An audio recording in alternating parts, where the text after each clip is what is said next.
Alrighty, so the second form of qualitative methods we are going to be talking about is interviews. So we've talked about interviews prior, more in survey methods, and this is a bit different because usually when we're doing qualitative interviews, we're doing purposive sampling. So we're identifying people that we'd like to interview, but it's not necessarily a probability sample. It's more exploratory. We also may be it's more of a conversational approach, whereas a survey, there's a lot of front end preparation of what specifically the questions are, and there are specific questions that we want answered. So you see there are some images of type of qualitative interviews that might happen. It might be one-on-one, or it could be within a group, like a focus group. So we're going to get into the specifics of qualitative interviewing, and I'm going to be referencing survey methods a lot and how they're different because I understand that survey interviews might seem very similar to qualitative interviews. So qualitative interviews is more dynamic and interactive than survey methods. So there's a general plan about the topics or broader questions that you have, but there aren't necessarily closed-ended answers where you're asking for specific types of answers that you can sort of define into a variable. So you might not even have a specific set of questions, and that's totally valid and a robust form of qualitative methods. So it's more conversational, and it allows us to explore more complex processes because survey methods, when we ask people about their behaviors, we're there's no prep behind it of us thinking through the question with people. So sometimes more difficult questions, for example, about emotions or dynamics or interactions or behaviors might be better done in qualitative settings because just answering something on a Likert scale might not get the robustness of that question. So between qualitative interviews is sort of subsetted into structured versus semi-structured interviews. And so a structured interview does consist of specific predetermined questions and maybe some answer sets, not normally. And they also might create standardized responses. So there can be some quantitative components. And therefore that allows the respondents to be compared. But you can also compare the response of people in semi-structured interviews, but you're going to get more of a transcription. Often we'll use recording to make sure that we get the conversation because it's hard to write notes while we're also trying to active listen and probe, which we'll get into later, probing. And so probing is often you trying to get more information and keep the conversation flowing. And so there's a lot more in semi-structured interviews analysis at the end of the facts because you're open to where the conversation might go, the tangents it could go off of, you have a lot more work in analyzing all of the conversation that you have. Another type of qualitative interview, like I showed in the pictures in the first slide, is focus group interviews. And so this is usually around 6 to 12 people brought to discuss a particular topic. And a lot of marketing research is done in this way too. Like there might be launching a particular product and then there's a conversation about that product and how people feel or engage with that product. And we might do this around identity. So people who have been incarcerated that are part of the LGBT community, like how that experience was different for them. And so how we find our focus group can be either natural or artificial, as stated in the bottom here.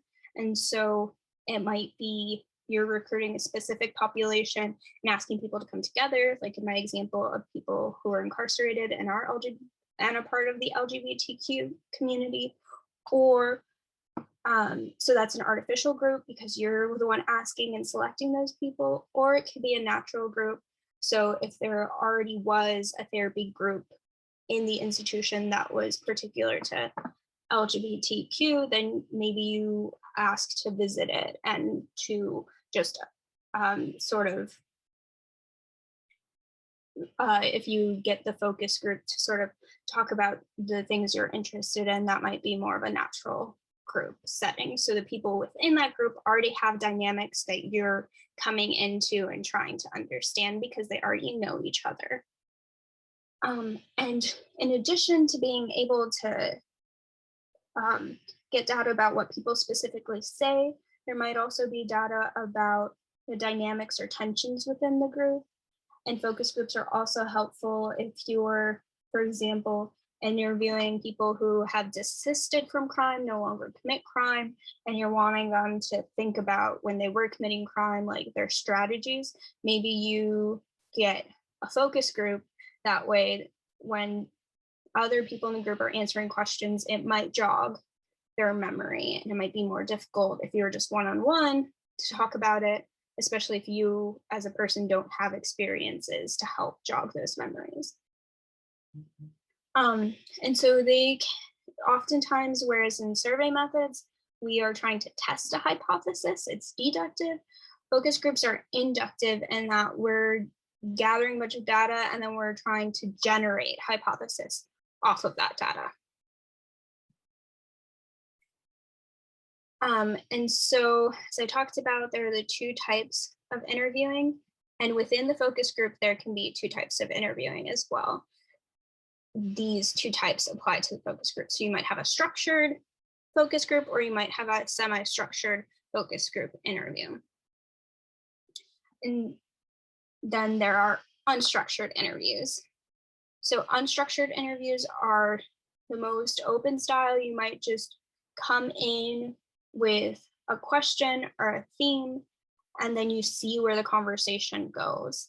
And so it provides the most depth and natural interaction with participants, while in survey methods, you're sort of trying to reduce your connection to the participants and make sure you're not being biased.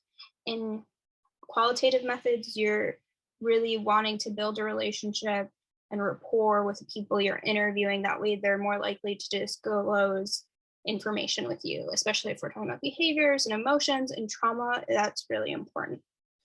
And so you might, the two approaches to unstructured interviews, and a good way to think of unstructured interviews is that there's not a necessarily like, it's a more of a conversation, and there's more of an interview guide. So it's not like a format in which you're going through. So conversations might be an informal chat where the conversation flows organically, or you can have an interview guide or an interview schedule, which it's also often called, which includes a list of areas or topics you want to cover in the conversation, but the order in which you do and the extent to which you do is going to be dependent on the person who's talking and how their conversation flows. So it's more like, it's less control and it's more open and active collaborative engagement. And as I said, an interview schedule is the way that we structure qualitative interviewing. And so it definitely influences the depth of the interaction that you're doing. And it's best to create sort of an outline of categories you want information from before you start writing this interview schedule. And then after you've created those categories, either create questions or make sure your language is okay. And we'll get into more specifically best practices in regards to questions and types of questions. And so you can, once you have those broader categories, create smaller subcategories within that. And you really want to make sure that your language is good, because how a question is worded can really affect a response. And you want to make sure that, again, even though we're in qualitative methods and we're not creating like quantitative measures or clearly defining an independent and dependent variable, doesn't mean that the principles of exhaustiveness and mutually exclusiveness does not exist. Mutual exclusiveness is not going to be shown up as much here because in qualitative interviewing, we're sort of recognizing that there can be multiple realities that exist at the same time, whereas in quantitative methods, we're really trying to reduce that. But we do want to make sure that we're being exhaustive and really getting the whole picture of someone's experience or what happened. And so an example of an interview schedule that I've experienced recently is I am interviewing people who have been released due to COVID-19 and about their reentry experiences. So I call them on the phone, and there are broader topics I want to get at, like healthcare access, job finding, employment, whether or not they have access to transportation and like food and basic things like that. So there's these broader categories and then sub questions I might get into, but I'm not, if there's not a particular order I'm going in the question, I'm sort of letting the person speak their truth in a way and making sure that we touch on each of the topics. But if they're not going super into depth in one, that's okay. You're sort of letting them steer the conversation and you're more hands-off in directing how the conversation flows. So designing qualitative interview questions, they're depending on if you're doing semi-structured, you're going to have some prep work. If you're doing structured, you're going to have a lot. So I guess there's a spectrum. Structured is a lot of prep work. Semi-structured is somewhat of prep work, and unstructured is the least amount of prep work. So depending on the approach you're taking, and you would take these different approaches depending on what you already know about that topic, how other people have researched that topic. So for example, a good structured interview would be if there's already been a lot of research on that particular topic and you really want to get more in depth about specific questions around that topic with your specific population. Semi-structured might be if there's some research that's been going on around that topic, but it's very specific and you want a more open flow, like with my example of people who are released post-COVID. So their reentry as an experience is something that people have studied, and there are certain basic topics about reentry that are consistent for everyone. But because of COVID-19, I sort of want it to be more open because there may be issues that come up. Whereas if I did a structured interview, the participant wouldn't be able to talk about. And then unstructured interviews are really like if you're dealing with a space where you want a lot more exploratory sense and a lot more of understanding the individual and their experience. And that may be multiple individuals' experiences, but especially if you're trying to understand trauma or behavior or dynamics and interactions, unstructured interviews might be best. So designing the qualitative interview questions, there's going to be a difference in the extent and time and amount of preparation you do. So interview questions can assume different forms. You might have some quantitative questions or some demographic information just because you want to get a sense of your sample. And like I said, you might have a larger topic and it's sort of like the tangents off of that topic might go in different directions and you're not really controlling that, but you're just trying to steer it back to your topic or circle back to it. And so you can think about it as a river and channel approach where there might be this main channel that you're trying to stay on, but there might be different streams that come off of it. And so you also, in a lot of ways, you'll see in the examples I provide of qualitative methods that the final product of your qualitative analysis should be some type of narrative or description that has theoretical foundations, that you're arguing specific things, but you're using that raw data, quotes from people's experiences to argue your point. And so how you interview your subject is going to frame that. So if you are interviewing people about things that have a clear time frame of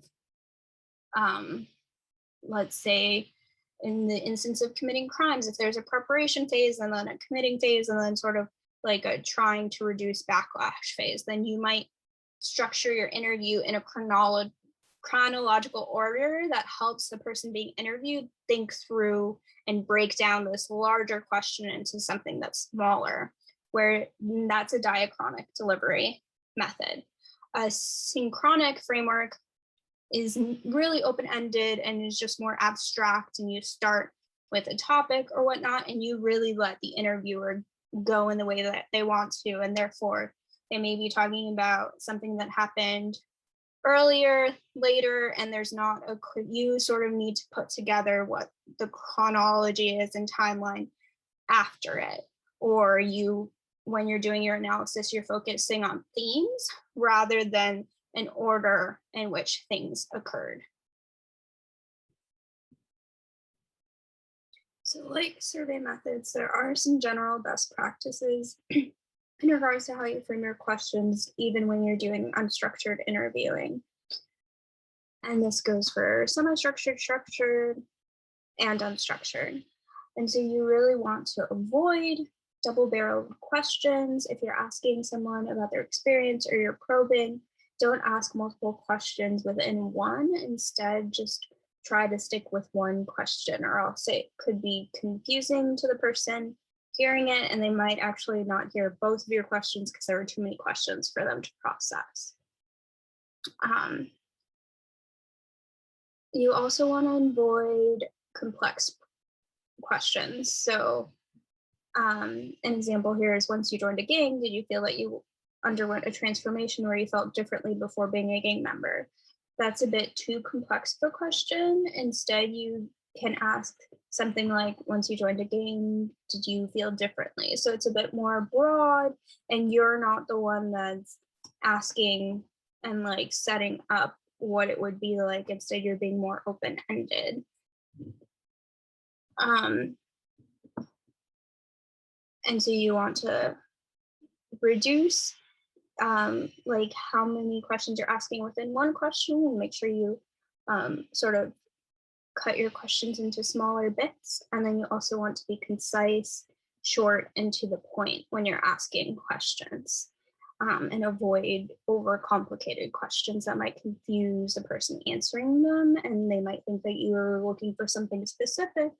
But really, in qualitative interviewing, you're wanting to be more open and to have a conversation. You really don't want to use super technical language. So trysts in this example, well, whilst engaging in trysts, do you ever use brute force? You really want to make sure that the questions are in layman's terms, that they're easy to comprehend.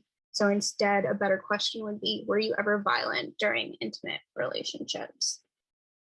Because it gets to the point, it's clear what you're asking, and it's clear the space in which you're asking it in. You want to be cautious of using overly emotional words that might stigmatize the person, especially when we're dealing with criminal justice. This example is, have you ever beaten someone so badly they were hospitalized? In asking that question, someone might not want to disclose that information because it has such a negative connotation, right? And maybe they have been that violent, but someone wasn't hospitalized. So they might say no just because that person wasn't hospitalized. So you really want to get at the core of what you're asking. So a more neutral question would be, have you ever hurt someone seriously in a fight? So it's less about qualifying the gravity of it badly, right? It's a negative connotation, but more getting at the truth of it. So have you ever hurt someone so that it was serious? And so you really want to make sure that your language is neutral in tone, because if it's not, it could make someone less likely to answer it in an honest way.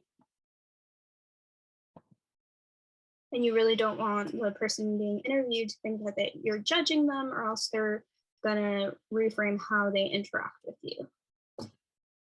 So qualitative interviews can be in person, over the phone, online, or a survey, but face-to-face are most common.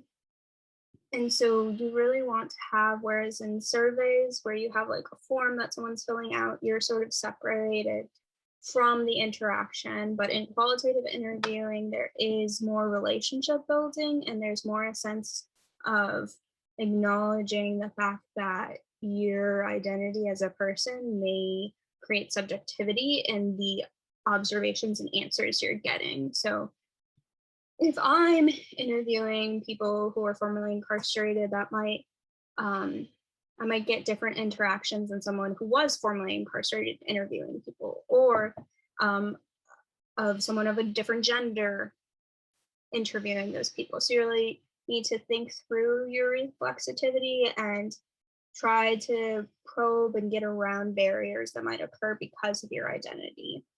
But it's also important to recognize that even if you feel like you're getting different answers, to acknowledge that, because that in itself is a finding.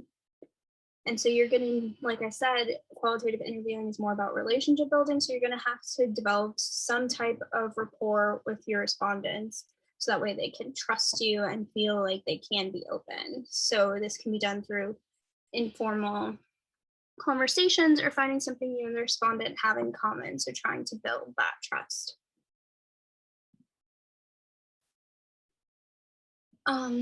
And you might have to have several conversations with respondents, especially if you're doing unstructured interviews, because maybe there's a particular topic that a person talked about that you want them to expand on, and you're re-listening to your transcripts and thinking, oh, wow, like we didn't talk about that much, but it's interesting. And so you're really, and so unless it's a structured interview, you might have to interview people multiple times. And so active interviewing is really a social exchange, and it's a natural conversation, and it's about spontaneity. So oftentimes you'll record the conversation. That way you're not having to write notes and also process, okay, what would be the best question at this point? Because you really want to be attentive to, like we said, if this is a river and your themes are here, you're going on tangents, but you want to like circle back or to expand on the tangent or connect the tangent to other tangents as well. So it's really like on the cuff type interviewing, that if you are good at improvising, if you're good at getting people to disclose information and they like sharing with you, then qualitative interviewing might be a good option for research if you feel like that's more the skill set that you have. And really, when you're probing and doing more unstructured interviews, or even within structured interviews, you might have questions that come out based off of the answers that you're getting, and you really want to be adept at coming up with questions that allow the person to expand on what they're saying, or to get at different points that they're saying that they might not be expanding on. And so you're purposefully interactive. You're not interactive in disclosing information about yourself necessarily, unless it is helpful for building trust, but you're interactive in ensuring that the whole exhaustive spectrum of the topic or research question that you have is really talked about, and really processing with the person and being like an active listener, almost like a therapeutic space. You're really providing a space for a person to share their truth. So in a lot of ways, you're being the actor, the director, and the choreographer. You're structuring how the interview is. You're also acting within it. And you're seeing like all of these interviews that I have had, what are the larger thematic approaches to them. And when you're doing group interviews, in particular focus group interviews, you have to decide whether or not you want a natural or artificial group. So if there's a group that already exists, you want to interview those people already, they already have relationships with each other. Or if you want to recruit people for an artificial study who all have some shared experience, then that would be an artificial group. And so you need to determine based off of your question which would be more appropriate, and then you need to find a physical space where the group would be for an appropriate amount of time. that is closed-ended, that other people aren't going to be listening to the conversation, and you need to be aware of groupthink with dominant group members. And so you need to understand the power dynamics, which might be easier to understand if you're dealing with a natural group, because there might be already sort of a culture within the group, whereas it might be more difficult with an artificial group to understand what the group dynamics are. And you must realize, especially in criminal justice research, where we're maybe dealing with trauma or violent incidences, that you want to have like a safe setting and a safe space for people to talk about sensitive information, and you want to ensure confidentiality. So usually in qualitative methods, even if we are pulling quotes from what people have said, we use pseudonyms, we use false names to ensure that the confidentiality of those people is maintained. And you really want to have group guidelines for the group, especially if you're making an artificial group, to say like what is shared in the space is not to be shared outside of the space. Maybe have people sign an agreement regarding that, so that way people feel like this is a safe space and they can trust other people to know this information they're sharing. And maybe you want to do pseudonyms even within the group itself, so people can't look up each other afterwards for whatever reason. So probes, which I mentioned prior, are prompts that sort of get at whatever the person's talking about, but allow them to expand on either an aspect of what they said or a portion of what they said, so they can get a full sense. So you can get a full sense of what they're saying. And it's important. Sometimes people are quiet and they don't really talk, so it's important to have probes in your mind to see like whether or not you can get that person to want to talk and to disclose their thoughts. And so some examples of probes are leaning into, might be like more physical probes where you're leaning in, which indicates, okay, please tell me more. You might nod, and then that person feels affirmed and they can continue to go. Or you might ask someone to clarify or provide a follow-up question.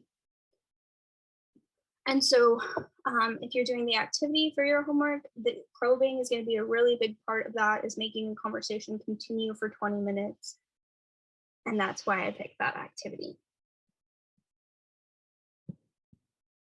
Alrighty, so we're in the sort of final topics in regards to qualitative interviewing, and something to think about is how you might record your data. And so because qualitative interviewing is a lot of active listening, a lot of probing, it might not be ideal for you to take notes while you're doing that. So instead, what a lot of qualitative interviewers do is they buy, actually, let me see. Yes, I have it. They buy a little handy dandy recorder. This is not anything fancy. It's just like a battery driven thing.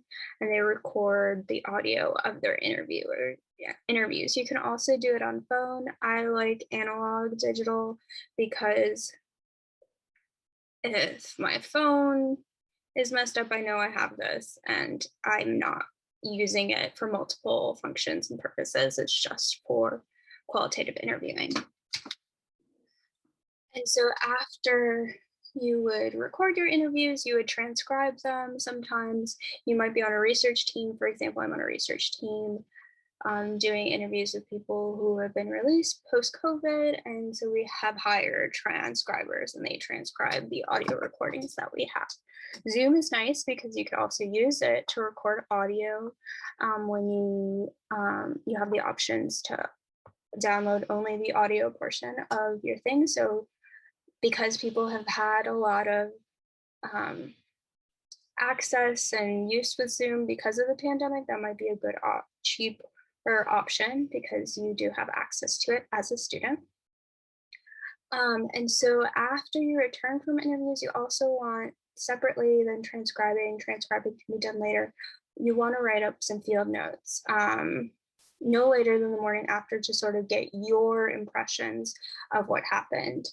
And so this can be in the form of memoing, which is about writing about your own subjectivity and how you perceive things. And then that can sort of be um, understood side by side with the transcription when you're analyzing the actual verbatim dialogue of what the person has said.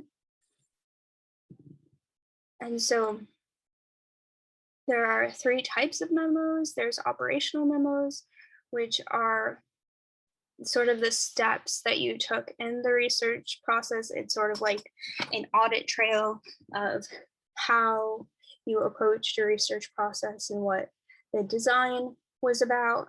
Coding memos allow you to document how you coded the data. So oftentimes we won't get into this, but if you take like a data analysis course, you might get into this of there are certain types of ways to analyze qualitative methods that aren't necessarily like a science, but there are ways in which you see themes that come up and you see dialogue that represents those themes. And so coding is that type of analysis where you're reading the verbatim dialogue and trying to think, okay, is this a part of the theme of coping?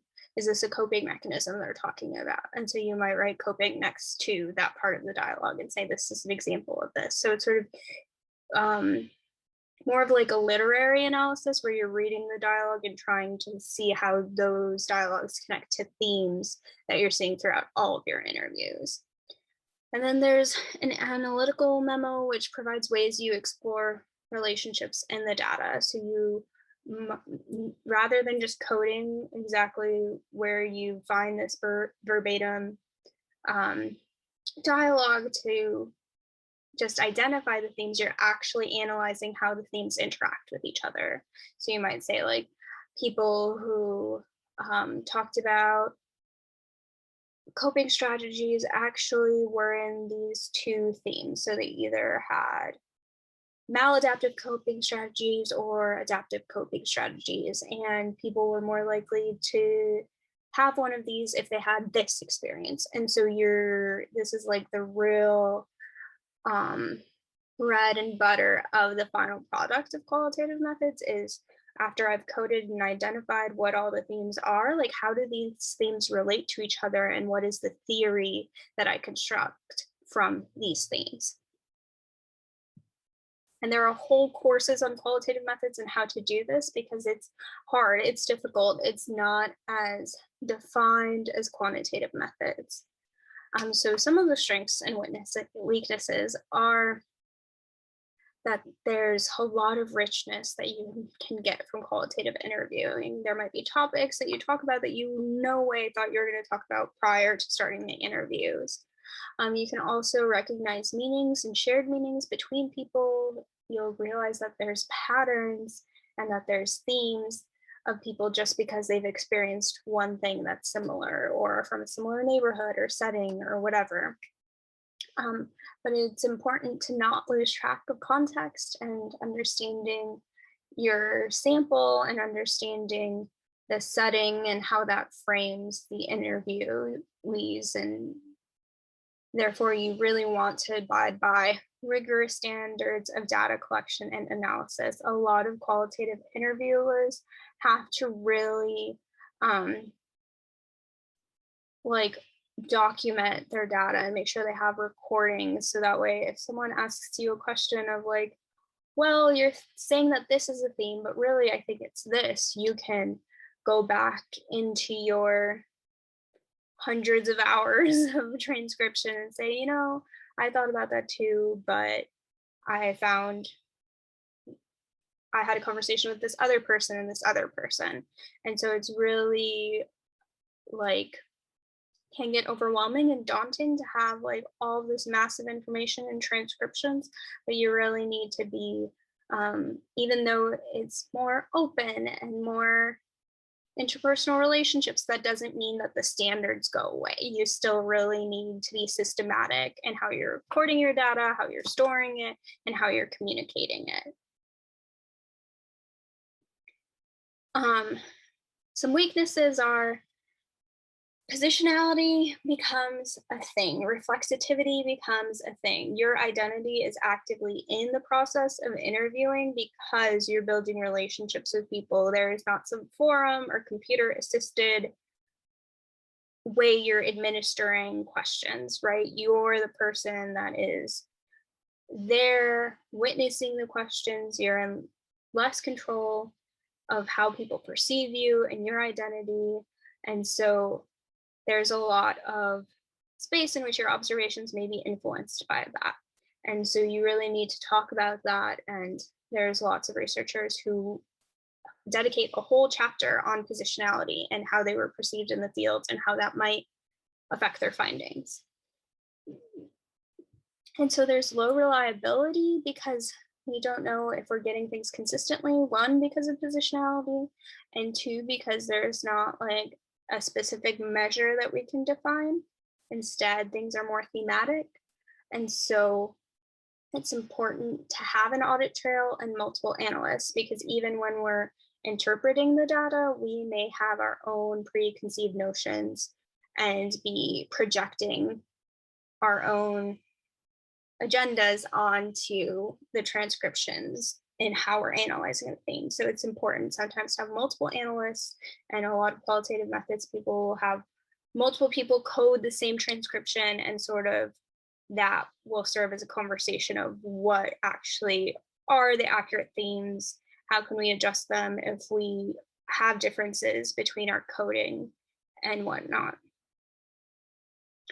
And there can be more generalizability depending on sampling as compared to field research because you do have a sample, you're getting a certain amount of people to be interviewed. So if you consistently see a theme come up in each and every one of those, then there is more strength in you being able to say this is a generalizable finding that I can state. Whereas when you're in the field, that's a little bit more difficult because your unit is the entire field. It's not multiple people that you're interviewing. There's not a level of getting a measure multiple times. It's instead more dynamic, like you are a documentary filmographer and you're looking at the full breadth of a setting instead.